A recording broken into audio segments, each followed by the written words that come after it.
கேவிக்குப்பம் தொகுதி திமுக வேட்பாளர் ராஜேஸ்வரிக்கு ஆதரவாக தேர்தல் பொதுக்கூட்டம் நடைபெற்றது.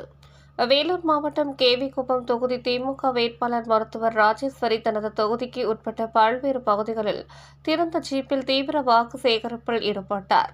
இதனைத் தொடர்ந்து திமுக மாவட்ட விளையாட்டு மேம்பாட்டு அணி துணை அமைப்பாளர் குட்டி என் சுரேஷ் பாபு தலைமையில் தேர்தல் பரப்புரை பொதுக்கூட்டம் நடைபெற்றது.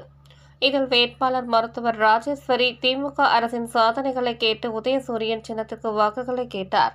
இதில் குடியாத்தம் ஒன்றிய குழு தலைவர் சத்யானந்தம், ஒன்றிய அவைத்தலைவர் சேகர், மாவட்ட இளைஞரணி துணை அமைப்பாளர் ராஜ்கமல் மற்றும் மருத்துவர் சிதம்பரம், பன்னீர் செல்வி, கணேஷ் பாபு, கார்த்திக் உள்ளிட்ட கூட்டணி கட்சியினர் பலர் கலந்து கொண்டனர்.